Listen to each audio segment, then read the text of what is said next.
Okay, so welcome class. Today our topic will be discrete time convolution.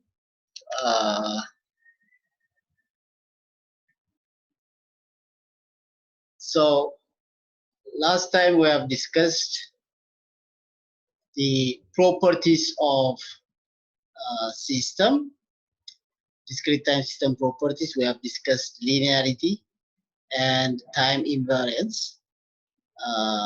So we have said to revise what we have discussed. When we say a system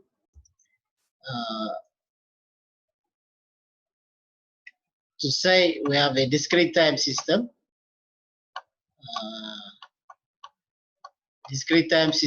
with input x of n and it generates output y of n, right? So to say this discrete time system linear, it must satisfy two conditions. The first condition is homogeneity. Homogeneity, as we have discussed, if you multiply the input by some constant a, multiply input by some constant a, what will be the effect on the system? Same system, discrete time or digital system, what will be the output? The output also simply multiplied by the same constant a. This property, we call it homogeneous homogeneity. If you multiply input by some constant, the corresponding output also simply multiplied by the same amount of constant. Homogeneity property. Now, if you have, this is, let's say, x1n, this is the corresponding output is y1. So if you multiply x1 by a, y1 will be multiplied by a. Now, same system, discrete time system, if you apply another input x2n, the output will be another output y2n. For this is for different input signal x2n, right? Now, if you multiply x2 by some constant b, x2n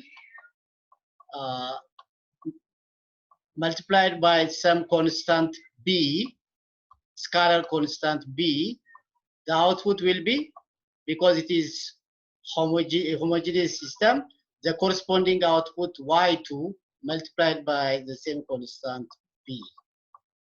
This is homogeneity property, right? This is what we call it, homogeneity property. Now, if you add this signal and this signal together, so it will be what? A times x1n, x1n plus b, the second input multiplied by some constant, x2n. Now here we combine the two inputs together, we add them together, we call it weighted sum of the two inputs. If you apply it for the system, our discrete time system, as input, the output, the corresponding output will be again the summation of the two associated outputs. You see here, a times x1n generates a times y1 of n, b times x2n generates output of b times y2n. Now, if you have these two, if you add these two inputs together and apply to the system, if the output is also the summation of the two outputs, what is the output of the first one? A times y1n, right? Plus the second output is b times y2n. So this property, what we call it, superposition property. This property we call it homogeneity property. So if a system satisfies both homogeneity and superposition, we call it linear system. We have discussed this last time. So to say discrete time system linear, it must satisfy both homogeneity and superposition principles. Now, another property we have discussed is time invariance. So if you have a system, discrete time system, and if you apply input signal x of n as input, this output gives us output signal y of n, discrete time output, because we are talking about discrete time system. Now, if you shift the input signal by some amount of k value, if you shift only the signal by some constant k, what will happen on the output? If the output is only shifted by the same amount, shifted by how much? Shifted by k amount, no other change. The output shifted, if you shift the input by k, as you can see here, from x of n to x of n minus k, the output also shifted by same amount k, no other change. Same type of system, we call it time invariance system. Okay, time invariance system. So if a system satisfies both linearity and time invariance, we call it, as you can see here, it is called what? LTI system, linear time invariant system. Okay, so today our topic will be convolution, a method which is used to calculate the output of LTI system. Here we are considering only a system which is LTI, okay, linear time invariant system. Convolution is, as I said, if your system is non-linear, if our system is time variant, we are going to develop another analysis techniques. But this one, our topic today, is what we call it convolution. So convolution, here you see convolution sum, which is applied only for what type of system? For LTI, discrete time system, linear time invariant discrete time systems. That's the first point. Okay, so this convolution will not apply for non-linear time variant system. It's only for linear time invariant system. That's the first point. Next point, let's define what is convolution means. Okay, so what is convolution means? We have a system, discrete time system. What type of discrete time system? LTI, linear time invariant. Engineering systems which satisfy this condition, both linearity and time invariance, and our system is discrete time. So what is a convolution means? Convolution means for any arbitrary input signal x of n, for any arbitrary signal x of n input signal, and this LTI system has equation, what we call it impulse response, h of n. I will explain to you what is h of n means. So for any arbitrary input signal for LTI systems, you can determine the output by using what? By using convolution sum. So convolution or convolution sum is a method, a mathematical method, which is used to determine output of output of LTI system given what? Given the input and given h of n. If these two are given, if you have the input for any input, we have a system which is LTI system. For any arbitrary input x of n, we can calculate the output, the response of this system by convolution. So convolution, which means output will be equal to input signal x of n, convolution, here you see asterisk, I am using asterisk, asterisk indicates convolution, okay? So you can write convolution of x of n with what? With impulse response h of n. Okay, so if you convolve x of n, and which is input, this one is impulse response. So if you convolve x of n and h of n, it will give us output y of n. So how we define convolution sum? It is a method in discrete time system to calculate, to determine a response of LTI systems. You have to keep in your mind it's LTI systems given input and impulse response. That's how we define convolution sum. Okay, so I will show you there are different methods to calculate, to evaluate convolution sum, but the formula for convolution sum, as you can see here, for any arbitrary input, x of n, which is applied to this LTI discrete time system, we can calculate y of n by convolution sum formula, which is given by here. Okay, so we'll come to that, how to evaluate this convolution sum formula. But before that, so convolution, two types are there. When you talk about convolution, we have two types of convolution.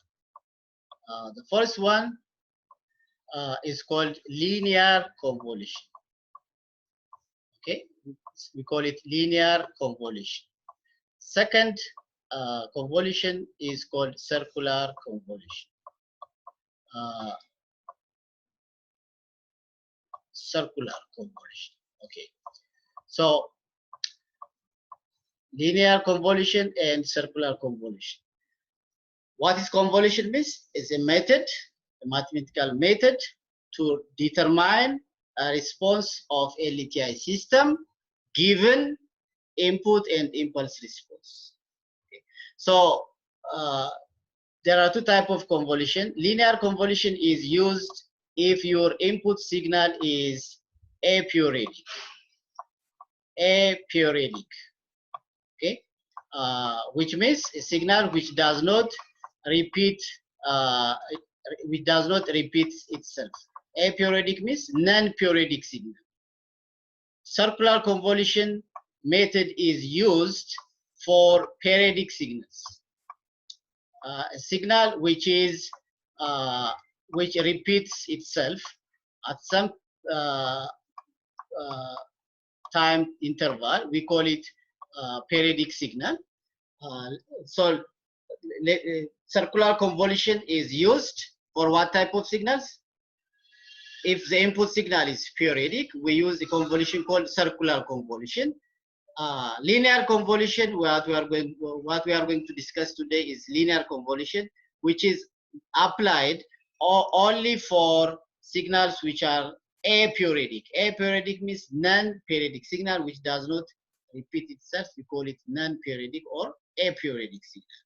Circular convolution method, which is used for periodic signal which repeats itself, we call it periodic signal. Let me explain what periodic signal means. Periodic signal. So let's say we have a discrete time signal. Okay. So this is the time 0, time 1, 2, 3. So at 0, it is amplitude is 0. 1, amplitude is 1. 2, amplitude is 2. And at 3, amplitude is 3. Okay, this is discrete time signal. So amplitude is how much? 3. Amplitude here, 2. Amplitude here, 1. This is 0. Now, after some time period, same pattern, same sequence repeats itself. Then now this 0 becomes here 0. Then 1. This is time 4, 5. Then it will be 2. And it will be 3. So this is 6. This one is 7. Okay. What is amplitude here? 3. Amplitude is 2. Amplitude here is 1. And amplitude here is 0. So as you can see here, this signal repeats itself again. And it continues. It continues on this side. Again, it continues on the negative side. At -1, we have amplitude 3. -2, we have amplitude 2 at -2. And when time -3, amplitude 1. And -4, amplitude 0. Okay. Again, it repeats, the signal repeats in this direction. So this signal x of n, okay, is it periodic or not? This signal is, we call it periodic signal because 0, 1, 2, 3 with our time period n is 4. Okay, after 4 samples, it repeats itself. This 0 becomes 0 again, 1 becomes 1 again, 2 again repeats itself here, 3 repeats itself here. Again, it repeats, continues to positive infinity. On this side also, it continues to negative infinity. Okay, so such type of signal, we call them periodic signal. What is the period? The period is 4. After 4 samples, it repeats itself.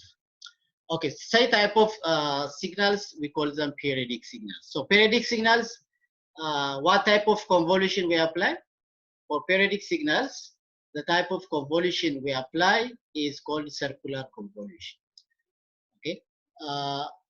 For non-periodic signals does not repeat itself.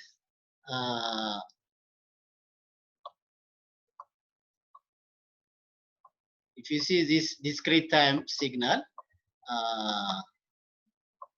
here amplitude 1, amplitude 0.5, amplitude 3, and the rest 0. So in this case, this is 1 time 1 time 2 times 3, right? So this signal x, y of n here is not periodic. It is aperiodic. It does not repeat itself to positive infinity. It does not repeat itself to negative infinity. It has only samples 0, 2.5, and 3. That's all. So this type of signal is aperiodic or non-periodic. So for this type of signal, the type of convolution we apply is called linear convolution method. Okay, it's called linear convolution method. For periodic signals, what type of convolution method? We use a convolution method called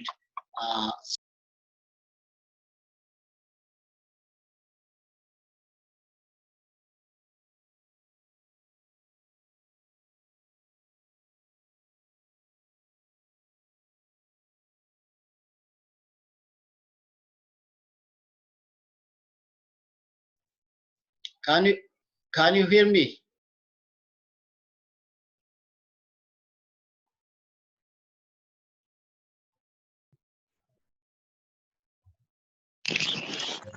Can you hear me? Yes, teacher. Yes. Yes. Okay, so let's continue our discussion on convolution. We are discussing very important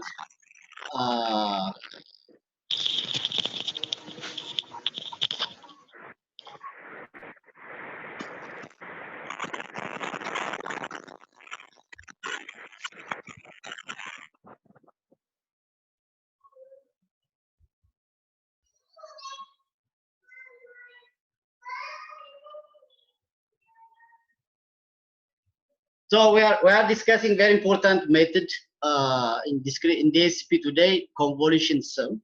So as I said, convolution uh, uh, sum formula. I will explain how to evaluate it. Okay, we'll see examples how to evaluate this convolution sum formula. But first, our system must be LTI system. That's the first point. It must satisfy both linearity and time invariance. That's first point. Second point, what is convolution means? Convolution means a mathematical method which is used to calculate or used to determine a response of any discrete LTI system given input and impulse response. Okay, if these two functions are given, the input and impulse response, you can easily determine the response using convolution sum formula. I will show you how to evaluate. There are so many methods to evaluate convolution sum formula, but I will show you the easiest one. The easiest one. I will show you using examples, and I will show you using MATLAB also. You can write small program to calculate the response using convolution. I will show you that also. So how to evaluate convolution sum formula. But before that, we have discussed there are two types of convolution, linear and circular. Linear convolution if our signal is non-periodic, aperiodic signal. Circular convolution is used for signals which are periodic, signal with repeated pattern. Okay, so let's start from the linear convolution. Signals which are non-periodic or aperiodic signals. So we'll see how to evaluate this formula. So you can see here the output of any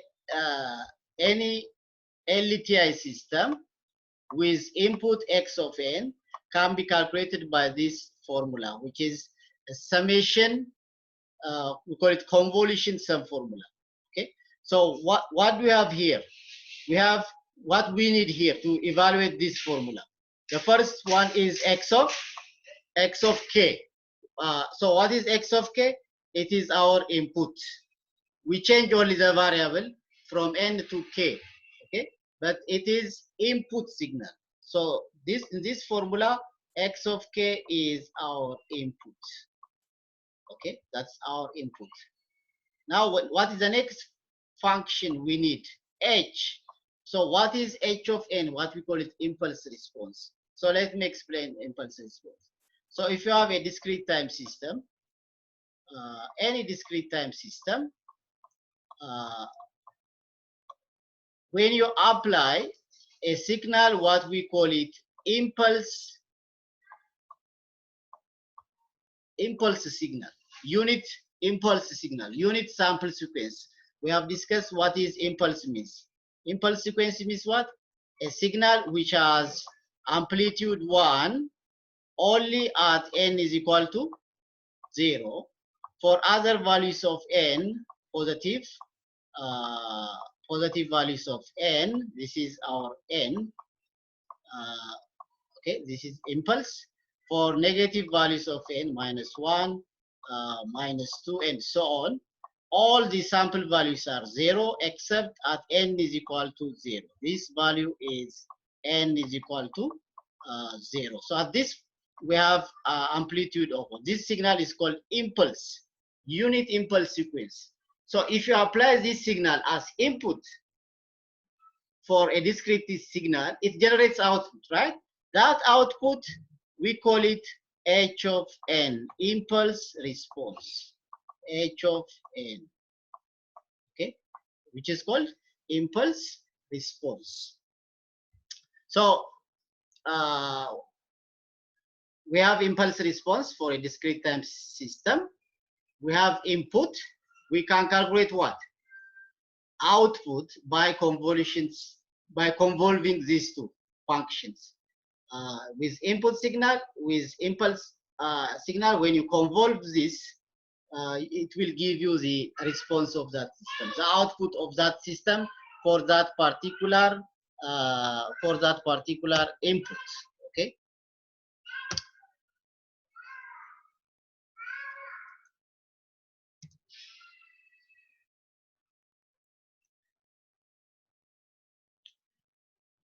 So as you can see here, y of n is our response. This asterisk indicates convolution, this symbol for convolution sum. So this is input signal. This is h of n is what? Impulse response. How do you find impulse response? Here, when the input is impulse, the output is what? H of n. So that function is unique for any system. If you have any LTI system, it has its own impulse response. So we need impulse response of that system. It's unique for one particular system. And for any input you can calculate the response, the output, by using what? Convolution sum formula. Okay, so this is the convolution sum formula, which is what? Summation of x of k and h of n minus k. There are so many methods to calculate this convolution sum formula, but let me show you the easiest one, what we call it tabular method, to evaluate y of n. Okay, there are graphical method, or you can apply this summation, the formula itself, start from the definition. You can calculate y of n, which is time-consuming process. So I will show you here today the easiest method, what we call it tabular method. Okay, so let's see example. So we have this